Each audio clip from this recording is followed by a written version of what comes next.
تو بھائی دوستوں بزرگوں، یہ جتنے بھی ٹی وی اینکر والے ہیں وہ سارے کے سارے ٹھگی موجود ہیں، جو مسلمانوں کو کتا بنا رہے اور کتا بتا رہے ہیں کہ داڑھی والے، یہ ٹوپی والے، یہ کرتے والے، یہ پاجامے والے، یہ کرتے ہیں، یہ کرتے ہیں، آتنکوادی ہے، دہشت گرد ہے، یہ ہے، بدامنی کرتے ہیں، اس طریقے سے کرتے ہیں۔ اور ہمارے اندر جو شرافت ہے، جو بکرے کی شرافت ہوتی ہے، اسے ضیافت کی جاتی ہے، وہ شرافت کو نکال کر ہمیں کتا بتانا چاہتے ہیں دنیا کے سامنے، اور اگر ہم ان کی باتوں کے اندر آ کے ہم کو کتا بنا کر چھوڑیں گے، اور آج بنا دیا ہے۔ بھائی دوستو بزرگوں،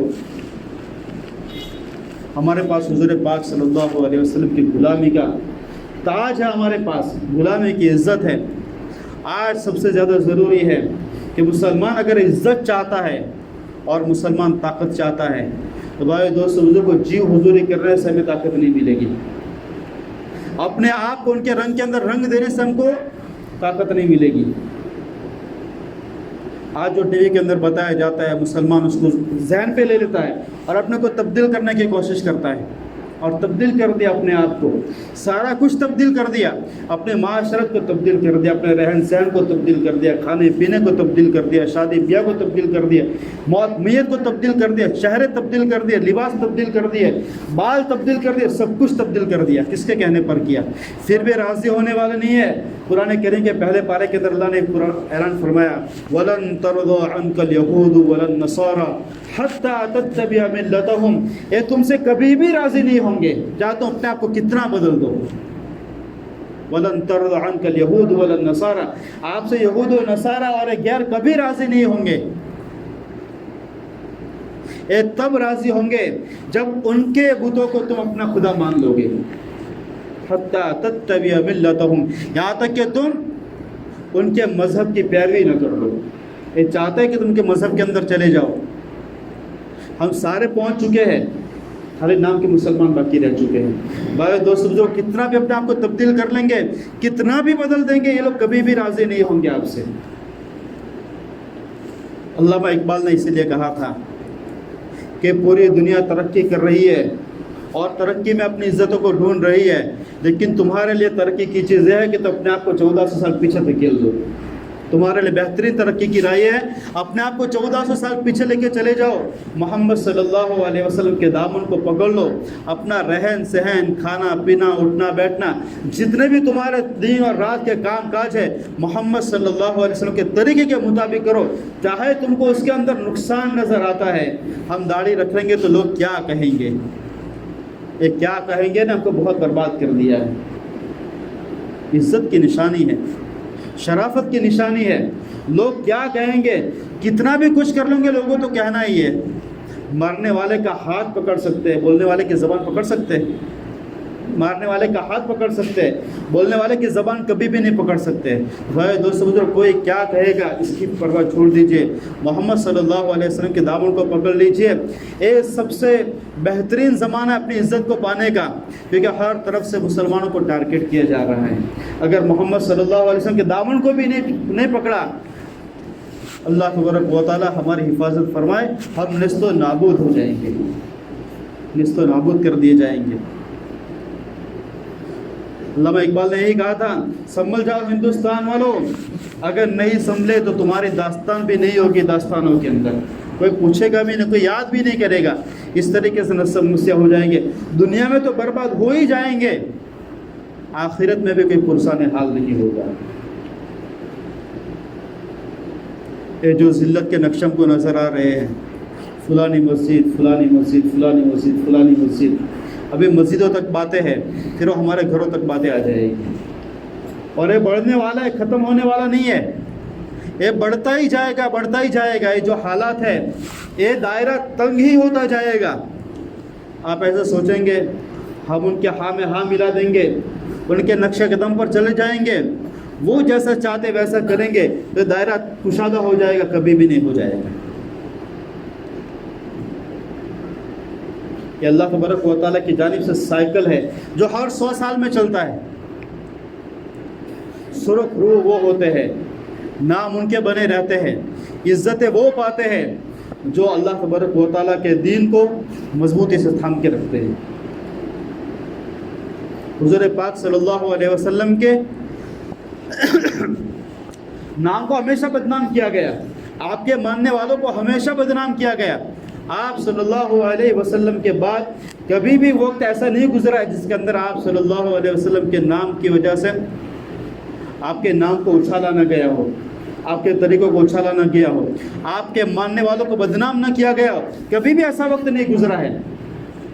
اللہ تبارک و تعالیٰ نے سرخر ان کو کیا ہے، کامیاب ان کو کیا ہے، عزت ان کو دی ہے جنہوں نے حضور پاک صلی اللہ علیہ وسلم کے دامن کو ہر حال میں پکڑ کے رکھا ہے، اور جنہوں نے حضور پاک صلی اللہ علیہ وسلم کے دامن کو چھوڑ کر غیروں کے طریقوں کے اندر عزتوں کو ڈھونڈتا ہے۔ حضور پاک صلی اللہ علیہ وسلم کے جھنڈے سے نکل کر دوسروں کے جھنڈے کے تلے جنہوں نے اپنی عزت کو چاہا ہے، اللہ تبارک و تعالیٰ کو ہمیشہ ذلیل ہی کیا ہے، کبھی ان کو عزت نہیں دی۔ حضور پاک صلی اللہ علیہ وسلم کے جھنڈے کے تلے رہیں گے، اللہ تبارک و تعالیٰ عزت ہم کو دے گا، عزت ہمارے قدم کو چھوئے گی، اللہ تعالیٰ کامیاب کرے گا۔ ہر طرح کے حالات کے اندر اللہ تبارک و تعالیٰ ہماری حفاظت فرمائے گا۔ اور اگر ہم حضور پاک صلی اللہ علیہ وسلم کے جھنڈے سے نکل کر دوسرے کے جھنڈے کے نیچے چلے گئے، عزت کو تلاش کرنے کے لیے، حفاظت کو تلاش کرنے کے لیے، امن اور چین کو تلاش کرنے کے لیے، یہ امن اور چین والے لوگ نہیں ہیں۔ ہمیں ان کو اپنے امن کا سرٹیفکیٹ دکھانے کی ضرورت نہیں کہ مسلمان ہیں، بڑے امن والے ہیں، بڑے چین والے ہیں، بڑے سکون والے ہیں، ہمیں بتانے کی ضرورت ہے۔ کس کو بتا رہے ہیں؟ یہ وہ لوگ ہیں جن کی کرسیاں لاشوں کے اوپر ہے۔ حضور پاک صلی اللہ علیہ وسلم نے مدینہ جانے کے بعد 10 سال تک جنگیں لڑی، صحابہ کرام نے 10 سال تک جنگ ہوئی۔ آپ کو پتہ ہے کتنے قتل ہوئے؟ کافروں کے 260 قتل ہوئے 10 سالوں کے اندر۔ بڑی بڑی جو جنگیں لڑی گئی، چھوٹے بڑے جتنے غزوات ہوئے، خالی کافر 260 قتل ہوئے، اور اتنے مسلمان بھی قتل ہوئے۔ 10 سالوں کی جنگوں کے اندر صرف 500 اور 600 لوگ قتل ہوئے۔ اتنے امن کے ساتھ جنگ ہوتی تھی۔ حضور پاک صلی اللہ علیہ وسلم کے جنگ بھی ہوتی، اس کے اصول ہوتے تھے کہ عورتوں کو قتل نہیں کیا جائے گا، بوڑھوں کو قتل نہیں کیا جائے گا، بچوں کو قتل نہیں کیا جائے گا، مذہبی جو رہنما ہے، وہ چاہے راہب ہے، چاہے وہ کوئی سنت ہے، ان کو قتل نہیں کیا جائے گا، کسی کی کھیتی کو نقصان نہیں کیا جائے گا، پیڑ نہیں کاٹے جائیں گے، اور مذہبی جو عبادت خانے ہیں اس کو نقصان نہیں پہنچایا جائے گا۔ جو لڑنے آئیں گے، جو مزاحمت کریں گے، ان کو بھی آپشن دیے جائیں گے۔ سب سے پہلا آپشن کہ آپ ہمارے مذہب کے اندر داخل ہو جاؤ۔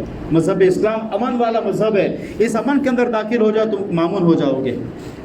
اور اگر اس طریقے سے نہیں مانتے ہو تو پھر دوسری بات یہ ہے کہ تم اپنے گھروں کے اندر صحیح سلامت رہو گے، ہمیں ٹیکس ادا کرو، ہمیں ٹیکس دو، تمہارے جان کی، تمہارے مال کی، تمہارے حیا کی، تمہاری عورتوں کی، تمہارے راستوں کی، تمہارے بزنس کی، تمہارے مارکیٹ کی حفاظت کرنے کی ذمہ داری ہماری ہوگی۔ مسلمان جو ٹیکس مانگتے تھے کافروں کے پاس اس لیے مانگتے تھے کہ تمہاری ساری چیزوں کی حفاظت کی جائے گی۔ واقعات ایسے بھی ملے ہیں کہ مسلمان ان سے ٹیکس لیتے تھے، اور جب مسلمانوں کی جماعت آگے بڑھی تو ان کے ٹیکس واپس کر دیے۔ انہوں نے کہا کہ ٹیکس ہم کو واپس کیوں کر دیے؟